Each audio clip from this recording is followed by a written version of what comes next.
तत्सत अथ एकादशो अध्याय। अब भगवद गीता के 11वें अध्याय, जिसका नाम विश्वरूप दर्शन योग है, प्रारंभ करते हैं। 11वें अध्याय का प्रारंभ अर्जुन के इस प्रश्न के साथ शुरू होता है कि अब तक जो आपने मुझे सुनाना था अध्यात्म और परमात्मा के विषय में, वो शब्दों में सब कुछ सुना दिया। अब कोई शब्दों में सुनाने की गुंजाइश नहीं रही। जिसके विषय में आपने सुनाया है उसको मैं प्रत्यक्ष देखना चाहता हूं। अर्जुन कहता है, मेरे कल्याण के हेतु श्रेष्ठ अध्यात्म ज्ञान का दिया है बोध, जो तुमने उससे भ्रम मेरा गया। उत्पत्ति नाश भूतों का मैंने विस्तार से सुना, आपके मुख से कृष्ण अनाशी महिमा सुना। आपने अपना भगवान ये जो वर्णन है किया, वो सत्य ईश्वरी रूप देखूं इच्छा मुझे हुई। वह मैं देख सकता हूँ यदि ये आपको जचे, तो श्री कृष्ण मुझे स्थायी दिखावें आत्मरूप हो। ये विश्वरूप दर्शन योग नाम के 11वें अध्याय के 1 से 4 नंबर तक के जो श्लोक हैं, अर्जुन सुने हुए को देखना चाहता है। ये पहली बार अर्जुन ने कहा है कि मैं देखना चाहता हूं, क्योंकि श्री कृष्ण जी ने विभूति योग नाम के 10वें अध्याय के 42वें अंतिम श्लोक में कह दिया कि अथवा बहुने तेन किम ज्ञातेन तवार्जुन विष्टव्यामिदं कृष्णम एकांशेन स्थितो जगत।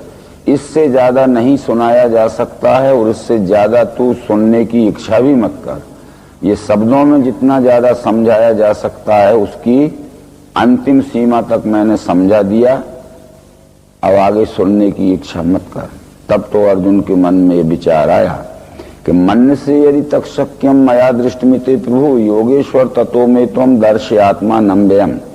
यदि मुझे आप ये परमात्मा का विश्वरूप देखने की योग्य पात्र समझते हो और आप भी दर्शन करा देने में समर्थ हैं पूर्ण, तो कृपा करके मुझे अव्यय आत्मा का दर्शन कराओ।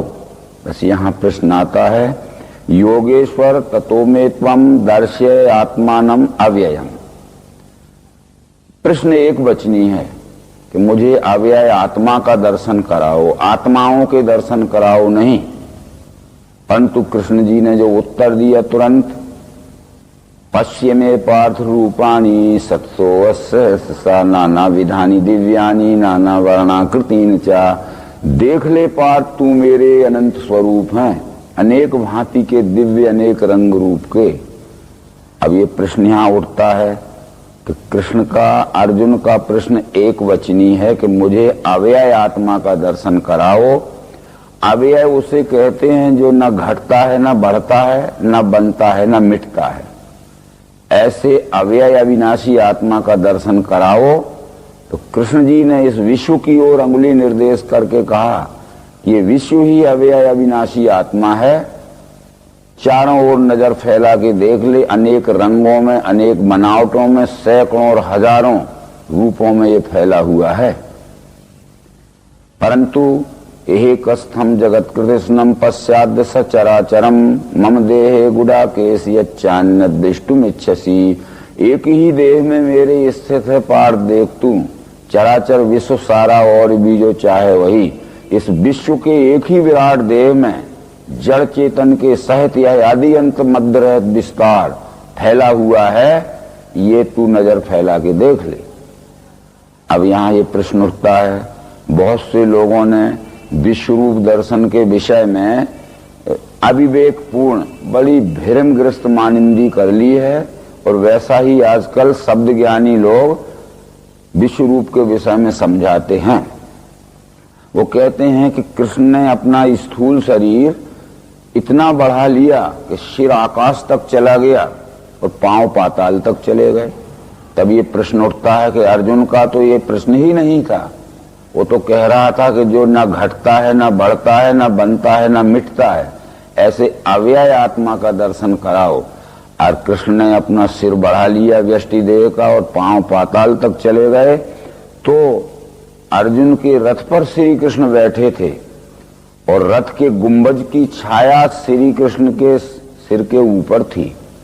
तब सिर बढ़ा था तो रथ भी जरूर बढ़ना था, अथवा रथ ना बढ़ता तो जैसे मेरा सिर मैं बढ़ाऊं और ये लैंटर्न ना बढ़े तो सिर इस लैंटर में टकरा के या तो सिर में चोट लग जाएगी या लैंटर टूटता हुआ सिर आगे चला जाएगा। तो न रथ टूटा और न रथ बढ़ा, न उसके गुंबज में सिर टकराया। यदि पांव बढ़कर पाताल तक चले गए थे तो दोनों सेनाओं के बीच में रथ खड़ा हुआ था। पांव जब पाताल तक घुसते तो धरती फट जाती बहुत सी और हजारों लोग उसमें धसक जाते और बड़ा भीषण आवाज होती उसमें। तो एक आदमी की भी हलचल नहीं हुई, ऐसा कैसा बढ़ाया करिश्मा। ये बिल्कुल गलत अर्थ है। जो स्वयंभू विश्वरूप है वो यही विश्वरूप है, न घटता है न बढ़ता है और न बनता न मिटता है। इसके प्रमाण वेदों में दिए गए। एतद विश्वमिदं सर्वम जगदे तच्च चराचरम परब्रह्म स्वरूपस्य। जो चराचर के सहित यह संपूर्ण जगत दिख रहा है यही परब्रह्म विश्वरूप है। परंतु ओमित्येकाक्षरम ब्रह्म विश्वरूप विलक्षणम साकारम च निराकारम अद्वितीय परात्परम। ओम नाम से इस विश्वरूप परमात्मा को ही कहा गया है। और ये साकार निराकार में जड़ चेतन में जो कुछ भी दृश्य दिख रहा है यह सब विश्वरूप ही है। वेदों में अनेक मंत्र ऐसे आए हैं, वो बतलाने के बाद फिर यहाँ प्रयोग शुरू करेंगे। ऋग्वेद में ये कहा गया है कि संयुक्त में तक्षरक्षरम चा व्यक्ता व्यक्तम भरते विश्व ईशा। जो क्षर यानी सगुण, अक्षर यानी निर्गुण का समुच्चय यानी मिला हुआ अखंड एक रूप है। और साकार और निराकार आदि कल्पनाएं जिसमें विलय हो जाती हैं उसका नाम विश्वरूप है। तो इस तरह से विश्वरूप के विषय में अनेक प्रमाण दिए हैं। महाराष्ट्र के संतों ने भी इस बात को अपने संत वांग्मय में कहा है कि विश्व हेची आहे स्वरूप विष्णु चे। ज्ञानेश्वर ने भी कहा है कि विश्व रूप पाहे संभवते रूपणे पाहे चहुकड़े तोची दिशे। अर्जुनी छरला अक्षर संचला विश्व रूप बोला एक तत्व। ये दृश्य है तदाकार ममता तेथे बुड़ाली। तीनों लोकी विश्व रूप दिव्य दृष्टि दिखली। ये न घटाया था न बढ़ाया था शरीर को, ये स्वयंभू जो न घटता है न बढ़ता है, इस विश्व की ओर अंगुली निर्देश करके ही श्री कृष्ण समझा रहे। परंतु ऐसा समझाने के बाद भी जब अर्जुन नहीं समझा तब कृष्ण ने कहा कि न तू माम शक्य से दृष्टुम नैनैव चक्षुषा दिव्यम ददामि ते चक्षु पश्चिमे योगमेश्वरम। तू अपने विचार दृष्टि से नहीं समझ पाएगा अर्जुन, इसलिए मैं अपनी विवेकपूर्ण प्रत्यक्ष दर्शन कराने वाली युक्ति देता हूँ दिव्य चक्षु में योग ऐश्वर्य देखिए। अब यहाँ पहली बार शब्द आया। अभी तक तो कृष्ण जी कहता हूँ सुनाता हूँ कह रहे थे, पर अब कह रहे हैं कि मैं जो कहता था या जो सुना रहा था उसको प्रत्यक्ष दिखा देता हूँ। ऐसा कह के कृष्ण जी ने जो कुछ दिखाया अर्जुन को वो दिखाया कि ये पिंड स्वरूप अधिष्ठान की ओर देखो। जिस विश्व रूप परमात्मा का अंश या मानव शरीर में जन्म धारण किया हुआ जीव है, ये जीव के पास परमात्मा विराट स्वरूप के जो 8 अंग हैं, 5 तत्व और 3 गुण, भगवत गीता के 7वें अध्याय में कह चुके थे कृष्ण जी। भूमि रापो नलो वायु खम्मनो बुद्धि रेवचा अहंकार यमे भिन्ना प्रकृति रष्टधा। पृथ्वी जल अग्नि वायु आकाश सत्वगुण रजोगुण तमोगुण, ये 8 अंग का समुच्चय। 8 अंग जहाँ अखंड एक रूपता में जुड़े रहते हैं वो परमात्मा का 8 अंगों वाला साकार या सगुण स्वरूप है। तो उस विराट स्वरूप को जो 8 अंगों का समुच्चय स्वरूप है देखने जानने के लिए, और उससे हम अलग नहीं है, हमारे से वह अलग नहीं है, ऐसा अखंड एकात्मता का अनुभव करने के लिए हमारे पास भी 8 साधन हैं। ये अश्वमेध पर्व के अंतर्गत अनुगीता में कृष्ण जी ने अर्जुन को समझाया था कि विश्व रूप देखने के लिए यानी पिंड ब्रह्मांड की एकात्मता का अखंड अनुभव करने के लिए प्रत्यक्षीकरण में मिला के देखना पड़ता है। जिन साधनों से देखना पड़ता है वो इंद्रियाणी नरे पंच षष्टम तु मनुच्यते सप्तमी बुद्धि रित्याहु क्षेत्रज्ञ पुनि अष्टमा। 5 ज्ञान इंद्रियां हैं जिनके नाम है कान आंख त्वचा जीभ नासिका। षष्टम तु मनोचिते, छठवां संकल्प विकल्पात्मक वृत्ति मन है। सप्तमी बुद्धि रित्याहु, सातवां साधन निश्चयात्मिका वृत्ति बुद्धि है। और क्षेत्रज्ञ पुनि अष्टमा और आठवां स्वयं जीव आत्मा या ज्ञान है। बस इस शरीर रूपी स्थान में ये 8 साधनों के साथ ये जीव आत्मा बैठा है। वो विराट के 8 अंग ही इस मानव शरीर में अंश रूप से 8 साधन बने हैं। अतः यह साधक स्वरूप जीव अपने 5 ज्ञानेंद्रिय, 6वें वंश, 7वीं बुद्धि और स्वयं 8वां जीव आत्मा प्रत्यक्ष दर्शन के साधन पथ पर चलकर अपने साध्य स्वरूप में एकात्मता का अनुभव कर ले। इसके लिए प्रत्यक्ष प्रयोग दिखाना पड़ेगा। तो विश्व में का कोई भी छोटा सा अंश स्वरूप पदार्थ अपने सामने रखना पड़ेगा, कोई भी चीज, क्योंकि योग करने के लिए प्रयोग करना बहुत जरूरी है और प्रयोग करने के लिए पदार्थ सामने होना बहुत जरूरी है। किसी प्रयोगशाला में हम जावें और वहां कोई पदार्थ ही ना हो तो डिमॉन्स्ट्रेटर डिमॉन्स्ट्रेशन करके किस बात के ऊपर समझाएगा।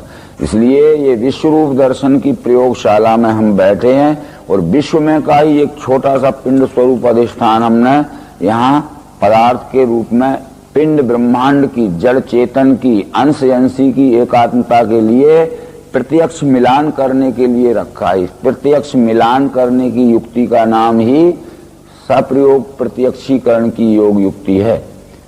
अब सबसे पहले हम अपने 5 ज्ञानेंद्रियों से देखें, क्रमशः एक एक ज्ञानेंद्रिय से हम देखते हैं। परमात्मा के विराट स्वरूप के 8 अंगों में का पहला अंग अग्नि तत्व है। अग्नि तत्व की अंश रूप क्रियाशील ज्ञानेंद्रिय हमारे शरीर में नेत्र है। जब हमने नेत्र से देखा तो ये दिखता है, ये केंद्र बिंदु अधिष्ठान, ये प्रैक्टिकल सेंटर, यहाँ से देखना शुरू किया तो जहां तक हम अपनी आंख घुमा के देखते गए दिखता ही है। बस आंख का काम केवल देखना है, पर आंख प्रकाश में देखती है और जो कुछ भी दिखता है वो प्रकाश में ही दिखता है। यदि प्रकाश बंद हो जाए तो हमारी आंख खुली भी रहती है, कुछ नहीं दिखता है। और यदि प्रकाश कितना ही फैला रहे पर जिसकी आंख में प्रकाश ना होगा उसको भी नहीं दिखेगा। इसलिए विराट का अग्नि तत्व ही हमारे मानव शरीर में अंश रूप से क्रियाशील ज्ञानेंद्रिय नेत्र है और विराट का ये दृश्य गुण ही रूप है। हमने देखा रूप भाव से अग्नि तत्व इस छोटे टुकड़े से लेकर हमारे सहित ये जड़ में और चेतन में आदि अंतर है संपूर्ण विश्व में। ये रूप अटूट अखंड हमें दिखा। जड़ में भी रूप है, चेतन में भी रूप है। इसमें मत पंथ संप्रदाय जाति पाति आदि को कोई गुंजाइश नहीं है। इस रूप के अंतर्गत हिंदू, मुसलमान, ईसाई, गरीब, अमीर सब नदी पहाड़ आ चुके, सूर्य चांद, रूप से अलग कोई नहीं है। रूप अटूट और अखंड हमने देखा, परंतु ये प्रश्न उठता है कि हम कहते अखंड रूप देखा, ये अलग है, ये अलग है, अलग अलग चीजें दिखती हैं, नानात्व और भिन्नत्व दिखता है। पर फिर यहाँ विचार दृष्टि से देखना पड़ेगा, जो विवेक दृष्टि से देखना पड़ेगा। ये छोटा सा टुकड़ा मेरे हाथ में और हाथ इस छोटे से रूप में जुड़ा हुआ है और हाथ का रूप इस शरीर के रूप में, शरीर का रूप हाथ में और ये शरीर जमीन में और जमीन हाथ और जमीन में हम सब स्टूल, टेबल, मकान, जिला, शहर, पृथ्वी और पूरा विश्व इस रूप से जुड़ा हुआ है। किसी तरह भी खंड नहीं हो सकता है। अगर हम इसको छोड़ भी दें तो ये जरूर यहाँ जुड़ गया, उसमें मैं भी जुड़ा हूं, ये जमीन और सब जुड़ा हुआ है। इसलिए राम ने अपनी माता कौशल्या को ये अखंड रूप ही बतलाया था। दिखराया निज मातु ही अद्भुत रूप अखंड, रोम रोम प्रति लागे कोटि कोटि ब्रह्मांड। अनंत कोटि ब्रह्मांड इस रूप से जुड़े हुए हैं और ये रूप सबसे जुड़ा हुआ है। हम भी उसमें सब जुड़े हुए हैं। इस तरह से रूप भाव से तेज तत्व को हमने देख लिया। 8 अंगों में के एक अंग का दर्शन हुआ। परमात्मा के साकार स्वरूप के 8 अंगों में का दूसरा अंग वायु है, जिसका विस्तार बहुत बड़ा है। वायु हमारे मानव शरीर में अंश रूप से क्रियाशील ज्ञानेंद्रिय त्वचा है, चमड़ी है। हमने इसी पदार्थ को जब हाथ से त्वचा से छू के देखा तो स्पर्श का ज्ञान हुआ। स्पर्श केवल यही नहीं है, हमने अपने को ये सामने रखी हुई सब वस्तुओं को छू के देखा, स्पर्श का ज्ञान होता है। बिना छुए प्रयोग किए बगैर स्पर्श का ज्ञान नहीं होता है। ठंडा, गरम, मुलायम, कड़ा, खुरदरा, चिकना आदि जो है वो छूकर ही देखा जाता है। परंतु हमारे त्वचा में, चमड़ी में ब्रह्मांड के वायु तत्व की क्रियाशील स्पर्शन शक्ति है, तब हम त्वचा से छूकर वायु के गुण स्पर्श का अनुभव कर सकते हैं। यदि पैरालाइसिस आदि रोग हो जाए या त्वचा में कोई बीमारी हो जाए तो इसकी स्पर्शन शक्ति क्षीण हो जाती है, तो त्वचा से छूने पर भी स्पर्श का ज्ञान नहीं होता है। इसलिए वायु ही त्वचा में स्पर्शन शक्ति के रूप में है, तब त्वचा से छूकर ही वायु के गुण स्पर्श का ज्ञान होता है। तो हमें अनुभव आया कि छोटे टुकड़े से लेकर हमारे से संपूर्ण चराचर में स्पर्श भाव से वायु भी भरा हुआ है। तीसरा आकाश है, उसकी क्रियाशील ज्ञान इंद्रिय कान है। कान का आकाश का गुण शब्द है। हमने इस पदार्थ को प्रयोग करके देखा तो शब्द आता है। केवल शब्द यही नहीं है, ये तो यहाँ से हम प्रयोग प्रारंभ करते और हर एक चीज में देखते जा रहे हैं कि सब जगह शब्द है। जड़ में भी शब्द है, चेतन में भी शब्द है। शब्द भाव से आकाश भी सब में भरा हुआ है, वो कान से अनुभव हो गया। परमात्मा के साकार स्वरूप के 8 अंगों में का चौथा अंग जल तत्व है। जल की क्रियाशील ज्ञानेंद्रिय हमारे शरीर में अंश रूप से जिह्वा है और जल का गुण रस है। जीव से जब हमने इस पदार्थ को चख के देखा तो इसमें स्वाद या रस का अनुभव आया। केवल इसी में नहीं, हमने अपने हाथ को जीव से चख के देखा। मट्टी के टुकड़े को, लकड़ी के टुकड़े को, कागज को, रेगजीन को, धातु को, किसी भी चीज को जीव में प्रयोग करके चखेंगे तो अवश्य स्वाद का अनुभव आता है। इस तरह एक छोटे से टुकड़े से लेकर हमारे से संपूर्ण विश्व में रस भाव से जल भरा हुआ है। यदि जीव में जो जल तत्व की अंश रूप क्रियाशील रसनम शक्ति है, गीलापन है, द्रवता है, ये शुष्क हो जाएगी तो जीव से चखने पर भी जल के गुण रस का स्वाद नहीं आएगा। 5वां पृथ्वी है। पृथ्वी हमारे मानव शरीर में अंश रूप से क्रियाशील ज्ञानेंद्रिय नासिका है और पृथ्वी का गुण गंध है। हमने इस पदार्थ को नाक से सूंघ के देखा तो उसमें वास या गंध है। हमने अपने को सूंघ के देखा, लकड़ी के टुकड़े को, मट्टी के टुकड़े को, सामने रखी हुई सब वस्तुओं को, और जहां तक हमने आंख से रूप देखा है वहां तक नाक से भी सूंघ के देखते जाए गंध ही मिलेगी। अतः गंध भाव से पृथ्वी तत्व भी अटूट और अखंड है। यह 5 तत्वों की बनी हुई 5 ज्ञानेंद्रियों से हमने जब प्रयोग में प्रत्यक्ष मिलान करके देखा तो 5 तत्व ही हमें सब जगह दिखे। परंतु अब प्रश्न होता है कि छोटा टुकड़ा 5 मिलकर 1 है, 1 में ही 5 हैं। किसी से पूछा जाए कि 1 है कि 5 हैं, बहुत से लोग कहेंगे 1 है। तो उनसे कहा जा सकता है कि देखो इसमें 5 सूक्ष्म रूप से हैं, प्रयोग में देखेंगे तो शब्द 1 है। छुआ स्पर्श 2, दिखता है रूप 3, सूंघोगे गंध 4, जीभ से चखोगे तो स्वाद या रस 5, और कहोगे 5 हैं तो फिर कहा जाएगा कि यदि 5 हैं तो 5 को अलग अलग निकाल के 5 प्लेटों में रख दीजिए, तो ये 5 अलग अलग नहीं होता। यानी ये 5 तत्व की अखंड एकात्मता इस छोटे से टुकड़े में भी है और 5 तत्व की अखंड एकात्मता आदि अंत मध्य रह चराचर विश्व में भी है। इस तरह से 5 तत्वों की अखंडता का अनुभव प्रत्यक्ष प्रयोग में देखने पर 5 ज्ञानेंद्रियों के द्वारा हमें आ चुका। बस 5 ज्ञानेंद्रियां, इससे ज्यादा कुछ नहीं बतला सकती, उनका कार्य समाप्त हुआ। 6वां साधन हमारे सबके पास मन है, जो 5 ज्ञानेंद्रियों से अलग नहीं है। 5 ज्ञानेंद्रियों के अंदर ही सूक्ष्म रूप से मन व्यापा हुआ है। तो 5 तत्वों से सतरजतम 3 गुण अलग नहीं है। 5 तत्वों के अंदर ही सूक्ष्म रूप से 3 गुण व्याप्त हैं। अंदर कहने का मतलब ये था, अगर किसी से पूछा जाए कि 5 ज्ञानेंद्रियां कहाँ हैं, तो हर एक आदमी ये पकड़ के बता सकता है कि कान ये है, नाक ये है, आंख ये है, जीभ ये है, चमड़ी ये। पर पूछा कि मन कहाँ है तो नहीं बतलाया जा सकता, क्योंकि मन अंदर है। इसलिए अंदर वाला मन 5 तत्वों के अंदर जो 3 गुण है उन्हें प्रयोग में प्रत्यक्ष देख के जानता है, बिना प्रयोग में प्रत्यक्ष देखे नहीं जान सकता। इसी टुकड़े पे फिर हमने प्रयोग मन के द्वारा किया। हमने पहला प्रयोग किया कि इसको पीस कर घी के साथ मिलाकर एक प्लेट में रख लिया, गुण का पता नहीं चलेगा। पर जब हमने खाया, यानी अंदर मन के पास पहुंचाया, खाया तो स्वाद में तो बहुत अच्छा लगा जीव को, परंतु जब अंदर गया तो मन को इसका परिणाम, नतीजा या फल भी बहुत अच्छा हुआ। सुख, शांति, तुष्टि, पुष्टि हुई, प्रसन्नता बहुत अच्छा लगा।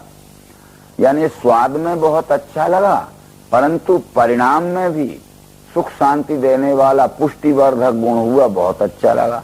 उपयोग से लेकर परिणाम तक, शुरू से लेकर आखिर तक जिस वस्तु का संग करने से हमारे मन को अच्छा ही अच्छा अनुभव आता है, उसको शास्त्रीय भाषा में तत्वदर्शी ऋषियों ने सत्वगुण कहा।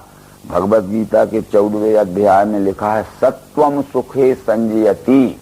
जिस वस्तु का संग करने से मन को सुख होता है, ये सुख देने वाला गुण सत्व गुण है, इस तरह पहचाना जा सकता है। इसी वस्तु को हमने पानी के साथ घोलकर शरबत बना के पात्र में रख लिया, गुण का पता नहीं चलेगा।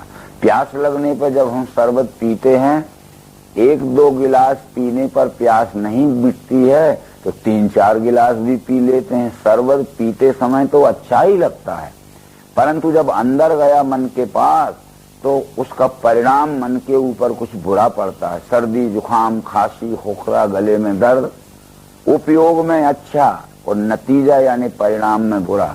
पहले कुछ अच्छा, बाद में कुछ बुरा, अच्छा बुरा मिलवा अनुभव जब हमारे मन को आता है, वह वस्तु का रजोगुण है। परंतु ये निरा डल्ला हमने चबाया तो दांतों में टक्कर लगेगी, मांस मसूड़ों का छिल जाएगा, चबाने में कष्ट होगा। परंतु अंदर जाते ही चिकित्सा शास्त्र के सिद्धांत से निरे शक्कर का गुण ऊष्मा बढ़ाना है, तो चबाने में भी तकलीफ और अंदर पेट में गया तो मन के ऊपर पेट में डाह जलन हो गई, यूराइन वर्ण भी हो सकता है, खूनी अतिसार भी हो सकता है, गर्मी की प्रतिक्रिया पूरे शरीर पर फैलेगी तो सिर में चक्कर भी आ सकते हैं, हेडक भी हो सकता है। इसलिए चबाने से लेकर परिणाम तक हमारे मन के ऊपर बुरा ही बुरा असर आया। इसलिए मन के ऊपर जिस वस्तु का संग करने से बुरा परिणाम आता है, उसका नाम ही शास्त्रीय भाषा में तमोगुण है। सुखम तुष्टि प्रकाशस्य त्रियस्ते सात्विका गुणा। सुख देना, संतुष्टि देना और ज्ञान का प्रकाश देना, ये सत्व गुण के लक्षण है। दुखम रुष्टि अप्रकाशस्य त्रियस्ते तामसा गुणा। दुख देना, रुष्ट रहना और अज्ञान या प्रमाद बढ़ाना, ये तमोगुण के लक्षण है। इस तरह से इस वस्तु को खाने के बाद ही गुणों का पता चला। यह बात भी भगवत गीता में बता दी गई है 18वें अध्याय के 40वें श्लोक में, न तदस्ति पृथिव्याम वा दिवि देवेषु वा पुनः सत्वम प्रकृति जैर मुक्ते यदेवी स्यात् त्रिविर्गुणे। तीनों लोक में जहाँ तक पंचतत्वात्मक रचना है, खोजने पर भी कोई ऐसी वस्तु नहीं मिलेगी जिसमें 3 गुण ना हो। पर संग करेंगे तब मन ही 3 प्रकार का अनुभव लेगा।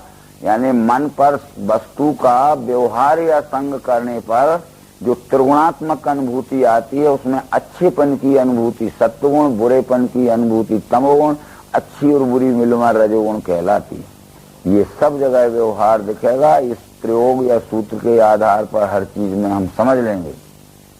परंतु हमें ऐसा लगा कि इस छोटे से टुकड़े में 5 तत्व 5 ज्ञानेंद्रियों के द्वारा और सत रज तम 3 गुण अपने मन से संग करने पर प्रयोग में हमने देखे। 5 तत्व और 3 गुण की अखंड एकात्मता इस छोटे टुकड़े में, इस तरह 5 तत्व और 3 गुण की अखंड आत्मा एकात्मता इस संपूर्ण चराचर विश्व में है। पर ये प्रश्न आता है हमारे सामने कि जब सब 5 तत्व और 3 गुण की अखंड एकात्मता में जुड़ा हुआ है, पिंड से लेकर आदि अंत रहत विराट, तब शास्त्र ने ये उत्तर दिया कि सत रज तम 3 गुणों की प्रसुप्त अवस्था का, हलचल रहित अवस्था का नाम जड़ है, एवं सत रज तम 3 गुणों की क्रियाशील अवस्था का एवं हलचल युक्त अवस्था का नाम चेतन है। ये सत्व रज तम 3 गुण खाद्य पदार्थों में सूक्ष्म रूप से रहते हैं, जो हमें हिलते डुलते नहीं दिखते हैं।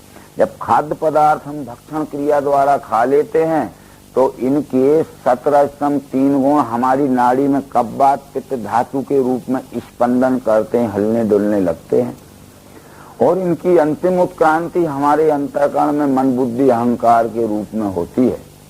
इसलिए प्रत्यक्ष प्रमाण अपने पास रहता है कि जैसा अन्न हम खाते हैं वैसा मन बुद्धि और चित्त के ऊपर असर पड़ता है। एक मादक वस्तु हम अभी खा लें जो तमोगुण प्रधान रहती है तो जरूर हमारे अंतर्गत प्रमाद और अहंकार बढ़ जाएगा। तब ज्ञानी लोगों ने ये कहा था कि भाई सत्वगुणी भोजन करना चाहिए, बुद्धि ठीक रहती है। क्योंकि सत्वगुणी भोजन करने से बुद्धि ठीक रहती है, तो वो भोजन में सत्वगुण दिखता नहीं है, पर उसको खा लेने के बाद बुद्धि के रूप में उसका काम होता है।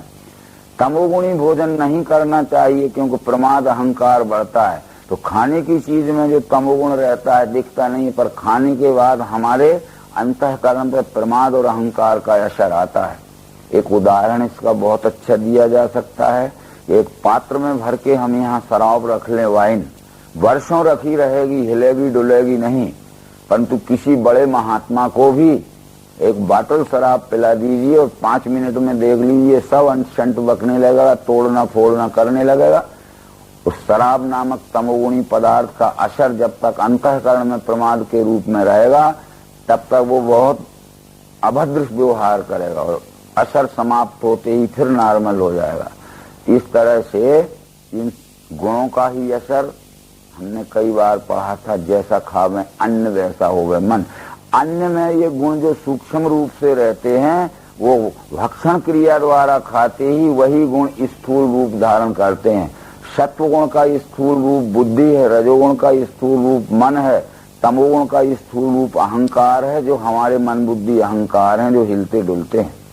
तब भगवत गीता के 7वें अध्याय में कृष्ण जी ने बता दिया था कि पृथ्वी जल अग्नि वायु आकाश मन और धी अहंकार, यही मेरे प्रकृति के 8 अंग हैं। ये 8 अंग जहाँ इकट्ठे रहते हैं वो मेरा साकार स्वरूप है। वो यहाँ भी है, कण कण में भी है, संपूर्ण आदि अंतरहित विश्व में भी है। जिनको सगुण या साकार का दर्शन करना है, उन्हें चाहिए कि अपने 5 ज्ञानेंद्रिय और 6वें मन के द्वारा कण कण में, अपने में, सचेतन में और अचेतन में, प्रयोग में प्रत्यक्ष मिलान करके 5 तत्व 3 गुणों का दर्शन कर लें। यदि 5 तत्व 3 गुणों का दर्शन नहीं हुआ तो सगुण का दर्शन झूठा मनगढ़ंत कल्पना है, भ्रमग्रस्त कल्पना है। ये प्रत्यक्ष ही देख लीजिए। अब नवरात्रि के समय जब हम दुर्गा पाठ करते हैं तो उसमें ये लिखा है, दुर्गा कहते हैं परमात्मा की 8 भुजा वाली देवी को, अष्टधा प्रकृति को, मूल माया को, यानी सगुण या साकार स्वरूप को। तो वहां भी ये बतलाया गया है कि रसे रूपे च गंधे च शब्दे स्पर्शे च योगिनी सत्वम रजस्तमश्चैव रक्षेन नारायणी सदा। जो रस रूप गंध शब्द स्पर्श सत्र स्तम इन 8 अंगों से संपूर्ण चराचर दृश्य में व्याप्त है। हे नारायणी यानी परमात्मा की मूल माया, तू मेरी रक्षा कर। बराबर सर्वरूप मयी देवी सर्वम देवी मयम जगत अतो हम विश्व रूपाम त्वाम नमामि परमेश्वरी। ये सब 5 तत्व 3 गुणों का फैला हुआ फैलाव है। सर्वरूपमयी देवी, ये सर्वम देवी मयम जगत, ये सारा जगत 5 तत्व 3 गुण का बना हुआ यानी देवीमय है। अतो हम विश्व रूपाम त्वम नमामि परमेश्वरी। ये विश्व विराट ही 5 तत्व और 3 गुण 8 अंगों का बना हुआ आदि अंत मध्य रहत परमात्मा का सगुण स्वरूप है। ये हमने यहाँ अनुभव किया। परंतु एक बात लिखी गई थी ये कि निर्गुण रूप सुलभयति सगुण न जाने को। जिस विश्व रूप के साकार स्वरूप को हमने जन्म से आज तक देखा और सवेरे से शाम तक देखते हैं और सब प्रकार का व्यवहार करते हैं, देखते हुए भी हम उसको पहचान नहीं पाए। जैसे एक आदमी रहता है, उसको हम अच्छी तरह देख लेते हैं, ये हमारे सामने बैठे हुए हैं और हमने आपसे कहा कि इनको देख लीजिए और आप बार बार देख लेना, आगे पीछे ऊपर नीचे। मैं पूछूंगा देख लिया है आपने, आप कहोगे देख लिया। फिर मैं कहता हूं आप जानते हो, कहोगे देख तो लिया पर जानते नहीं। तो जिस विश्व को हम देख रहे थे पर ये नहीं जान पा रहे थे कि यही है सगुण रूप, यही है विराट रूप, ये श्री कृष्ण जी ने यहाँ बताया। 7वां साधन बुद्धि है। इस संपूर्ण साकार में प्रिय रूप से, अस्थि भांति प्रिय रूप से निराकार भरा हुआ है। वो जैसे इस डल्ले के आकार में प्रिय रूप से निराकार या मिठास भरी हुई है। ये कितना ही चेंजिंग होता जाए, अब ये सॉलिड डल्ला है तो इसका रूप पीस के हम पाउडर कर देंगे तब भी इसमें मिठास है, और पीस दिया तब भी मिठास रहेगी। फिर इसको पानी में डाल देंगे तो ये लिक्विड हो जाएगा, शरबत हो जाएगा, तब भी मिठास रहेगी। स्वरूप कितने ही बदलते जाएं परंतु इसमें अस्तित्व में जो प्रियत्व निराकार रूप से भरा है वो बदलने वाला नहीं है। इसलिए बदलते हुए विश्व के हर क्षण में वह हमें अस्थि भांति प्रिय रूप से नित्य व्यवहार में नजर आता है। वो निराकार को अविनाशी तत्व कहा।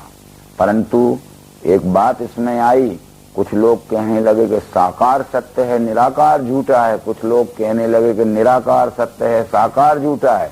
आज ये जगत का यही हाल है। आर्य समाज, कबीर पंथ, इस्लाम और ईसाई धर्म कहते हैं कि निराकार सच्चा है, साकार झूठा है। पर कुछ लोग कहते हैं कि साकार सच्चा है, निराकार झूठा है। तो ये सच्चे झूठे का भ्रम इस जीव का कैसे जावे?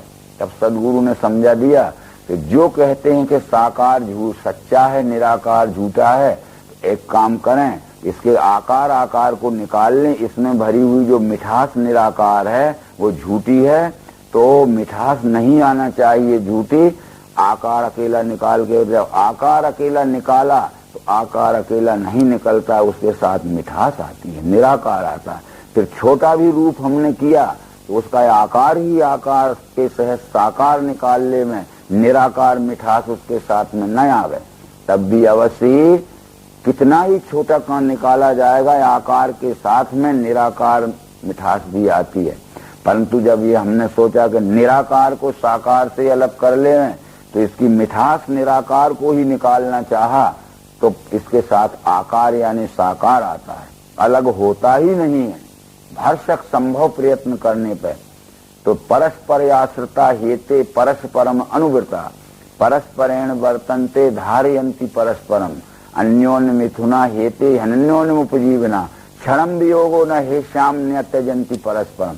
साकार से निराकार और निराकार से साकार, जैसे इसके डल्ले से आकार से मिठास निराकार और मिठास निराकार से इसका आकार अलग हो ही नहीं सकता।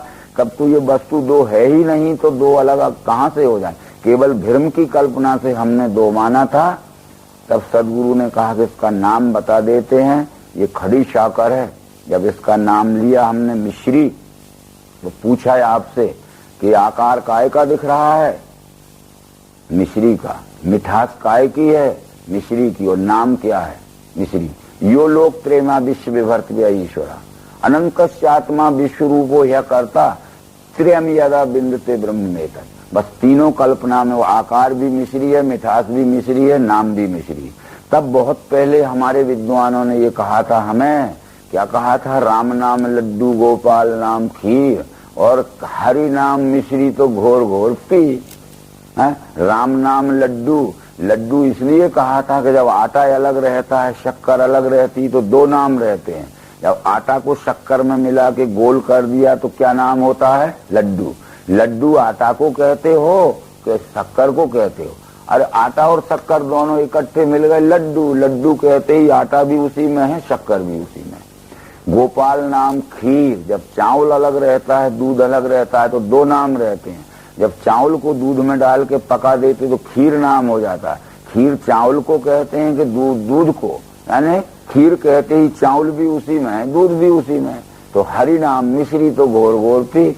अब वो परमात्मा का नाम मिश्री है कि क्योंकि मिश्री इसलिए कहा कि वह सब में मिश्रित है और सब उसमें मिश्रित है, यानी वह सब में है, सब उसमें है। तब फिर वो इस तरह से अनुभव इसमें करके देख लीजिए, ये सब हमें विश्वरूप दर्शन दिखेगा। इसका मनन करने से आदि शंकराचार्य ने ये कहा कि सुरतौ शतगुणम विद्यात मननम मननादभि निविध्यासम लक्ष्य गुणम अनंतम निर्विकल्पम। सुने हुए और समझे हुए ज्ञान को 100 बार मनन करना पड़ेगा, तब निश्चय पक्का होगा। केवल एक क्षण में ही पक्का नहीं होता है, अभ्यास से पुनः पुनः। ये अर्जुन ने देखा। इसके बाद अर्जुन के मुंह से पहले बार ये शब्द निकला, अनेक बाहूदर भक्त नेत्रम पश्यामि त्वाम सर्वतोऽनंत रूपम न अंतम न मध्यम न पुनस्तवादम पश्यामि विश्वेश्वर विश्वरूप। अनेक बाहु मुख पेट आंखें सर्वत्र देखा तुमको अनंत, दिखे नहीं अंत न मध्य आदि हे देव विश्वेश्वर विश्वरूप। अब भगवद गीता में जो मंत्र आते हैं, दंडोत प्रभु तुमको सर्वरूपी, सर्वत्र आगे और पीठ से भी, आगे भी तुम्हें नमस्कार है, पीछे भी नमस्कार। अरे कृष्ण तो अर्जुन के रथ पे आगे बैठे थे, तो आगे ही नमस्कार करना था, पीछे नमस्कार किसको कर रहा? आगे है वह भी विश्व रूप है, स्वयंभू, और पीछे है वह भी विश्व रूप है।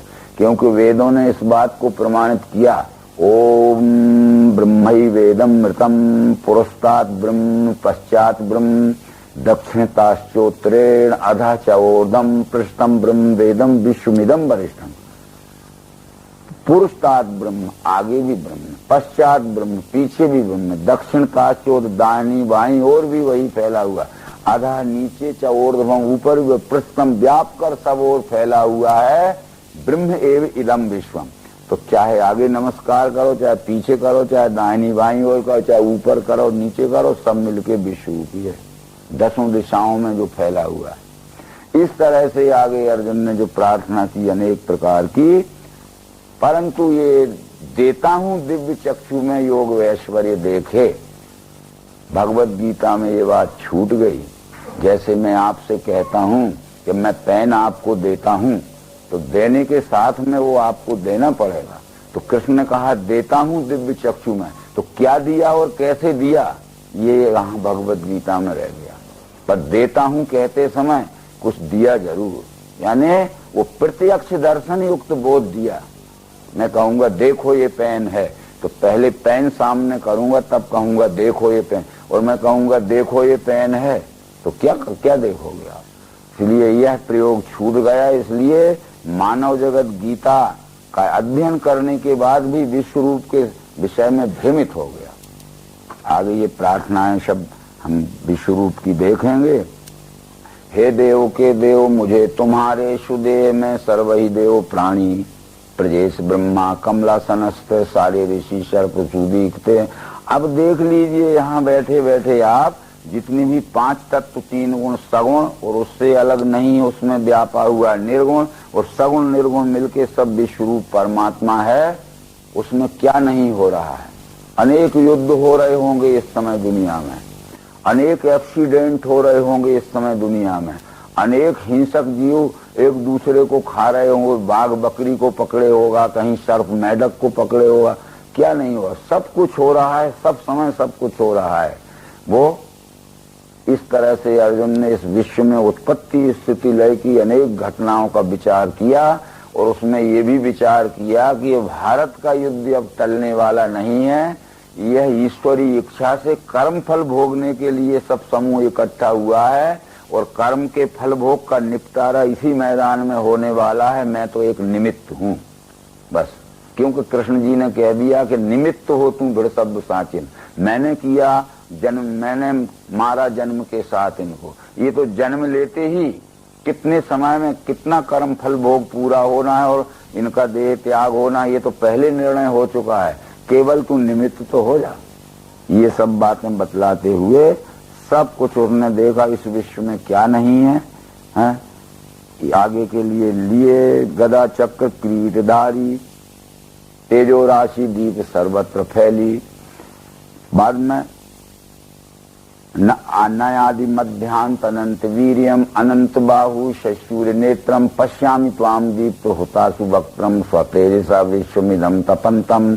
आदि अंत मध्य जो रह दिख रहा है, और परिवर्तन भी हो रहा है, परिवर्तन होते हुए जिसका अविनश्यत्व भी अटल है, क्योंकि ये सब बातें शब्द बोध में दूसरे अध्याय तीसरे चौथे में समझा चुके थे। दूसरे अध्याय में कहा था कि अविनाशी वही जानो व्याप्त जो सब विश्व में, उस अव्यय का नाश कोई भी कर नहीं सके। अविनाशी अप्रमेय नित्य तिसके शरीर ये विनाशी हैं कहें ज्ञानी, उसी से लड़ भारत। सब कुछ शब्दों में कहा था, शब्दों में कहे हुए से भ्रम नहीं जाता है। यदि शब्दों में समझाने से पूरा ज्ञान विज्ञान हो जाए तो महाविद्यालयों में प्रयोगशालाएं न की जाएं, थ्योरी में ही सब पूरा ज्ञान हो जाता है।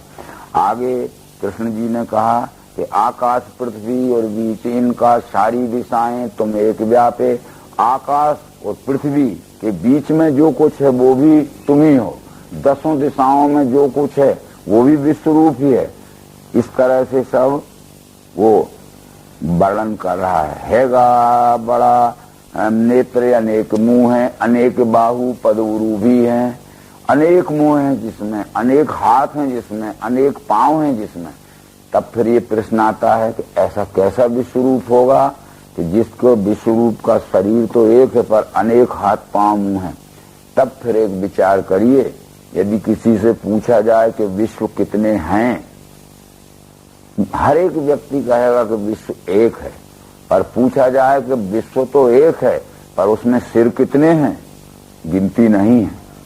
पक्षियों के सिर हैं, पशुओं के सिर हैं, मनुष्य, एक ही विश्व में अनंत सिर हैं, अनंत आंखें हैं, अनंत पांव हैं, अनंत पेट हैं।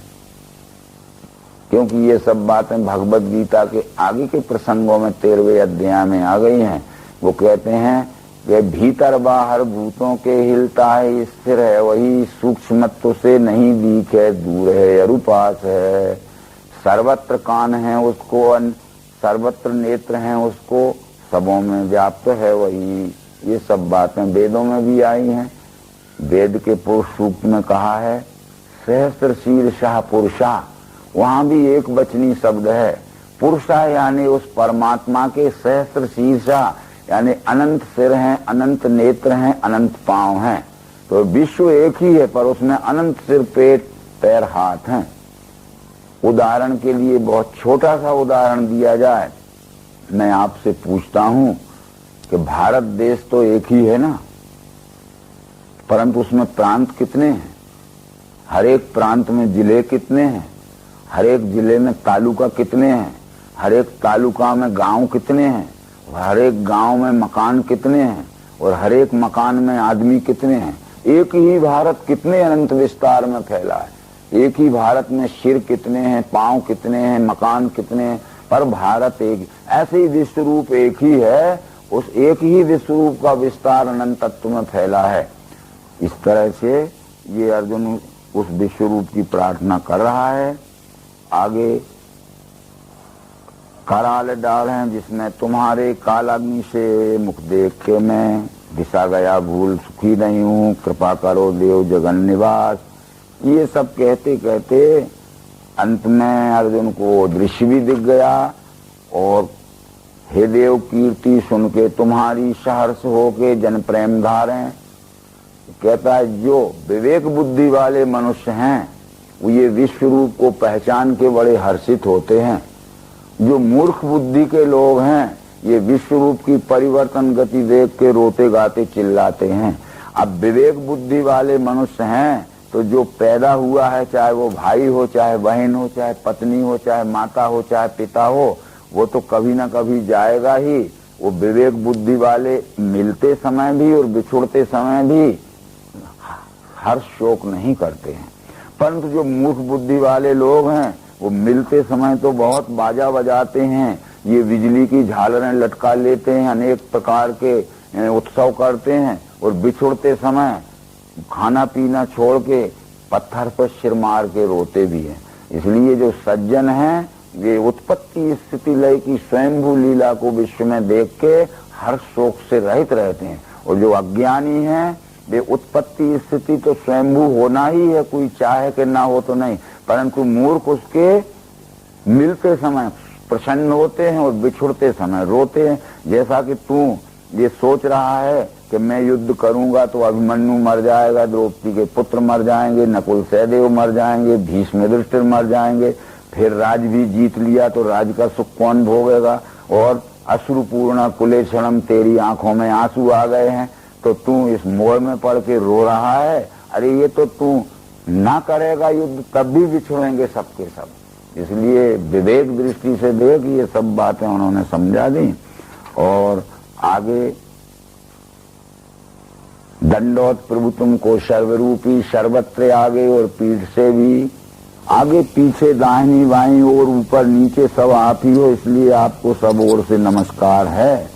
परंतु अब अर्जुन ये कहता है कि जब तक आपने ये विश्व ही परमात्मा का है, आपका स्वयं स्वरूप है, ये सप्रयोग प्रत्यक्ष नहीं दिखाया था तो मुझे ज्ञान नहीं था, इसलिए न जान के ये महिमा तुम्हारी, हे कृष्ण हे यादव हे सखाए, प्रमाद का भाषण मित्रता से मैंने किया, मित्र सखा समझ के मैंने आपके साथ अनेक प्रकार के व्यवहार में गलतियां की, अपमान किया है आपके साथ, खाते पीते सोते समय। वो आज मुझे समझ में आ रहा है कि आप महान पुरुष हो और सद्गुरु स्वरूप हो, इसलिए मेरी पूर्व में आपके साथ व्यवहार में हुई जो गलतियां हैं वो क्षमा कर देना। ये कहते हुए आगे ये पाठ से बोल के कृष्ण जी ने दोबारा भी बता दिया कि घबराना नहीं अर्जुन, विश्व रूप दर्शन के विषय में ये विश्व ही परमात्मा है, इसके सिवाय दूसरा विचार कभी मत करना। फिर से ये पुनरावृत्ति कर दी कि न विश्व के बाहर परमात्मा है, न विश्व के अंदर परमात्मा है। ये अंदर बाहर की कल्पना तू छोड़ दे, ये विश्व ही परमात्मा है, ये बताया। और फिर अर्जुन कहने लगा कि मैंने विश्व रूप देख लिया, मुझे परम समाधान हो गया और अवश्य ही दिव्य दृष्टि से ही विश्व रूप दिख सकता है, किताबें पढ़ने से विश्व रूप नहीं दिख सकता। तो कृष्ण जी बोले कि ठीक बात है अर्जुन, तूने जो ये लखा में रूप दुर्लभ दिखना, देव भी चाहते हैं देखने को सदा इसे। जिस दिव्य दृष्टि योग के द्वारा पिंड ब्रह्मांड की सप्रयोग एकात्मता का मिलान करके तूने संपूर्ण विश्व में एक अस्तित्व का अनुभव कर लिया, एक ही परमात्मा स्वरूप है, ऐसा विश्व रूप देखने के लिए विद्वान और देवलोक सदैव तरसते रहते हैं। चाहे कोई विद्वान हो, चाहे कोई देवी संपत्तिवान हो, चाहे कितना ही पढ़ा लिखा हो, जब तक दिव्य चक्षु न मिलेंगे तब तक उसे परमात्मा दर्शन नहीं हो सकता। अर्जुन को भी श्री कृष्ण ने जब तक ये दिव्य चक्षु यानी पिंड ब्रह्मांड की सप्रयोग प्रत्यक्ष दर्शन कराने वाला योग नहीं दिखाया, तब तक अर्जुन जैसा विद्वान भी ये विश्व ही परमात्मा नहीं जान सका। तो कितना ही विद्वान क्यों ना हो जाए और कितना ही ऊंची कोटि में क्यों ना पहुंच जाए, पर ये युक्ति नहीं मिलेगी तब तक दर्शन नहीं हो सकता। इसलिए आगे कृष्ण जी ने उसको फिर कहा कि वेदों से तप करने से, दान से, यज्ञ आदि से अशक्य देखना है ये जैसा तूने मुझे लगा। चाहे कोई वेद पढ़ ले, चाहे कोई दान दे दे, यज्ञ कर ले, कितना ही क्लिष्ट तप कर ले, इन उपायों से परमात्मा दर्शन नहीं होता है। तो कृष्ण जी ने बताया होता कैसे है।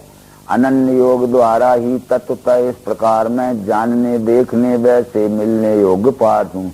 अनन्य योग के द्वारा यानी अन कहते हैं नहीं और अन्य कहते हैं दूसरा, जिस सप्रयोग प्रत्यक्षीकरण की युक्ति से ये जो एक में है वही सब में है और जो सब में है वही एक में है, दूसरा कुछ नहीं है, सब मिलकर वह एक ही है, ऐसा सप्रयोग प्रत्यक्ष मिलान करके दिख जाता है। बस उस अनन्य योग के द्वारा इस विश्व रूप का दर्शन होता है, दूसरा दुनिया में कोई उपाय नहीं है। इसमें आगे भी 48वें अध्याय श्लोक में विश्व रूप दर्शन के कह चुके हो कि नहीं वेद से, नहीं यज्ञदान से, नहीं क्रिया से, नहीं उग्रता पे, ये रूप तेरे बिन अन्य मेरा यहाँ नरों में नहीं दिख सकता।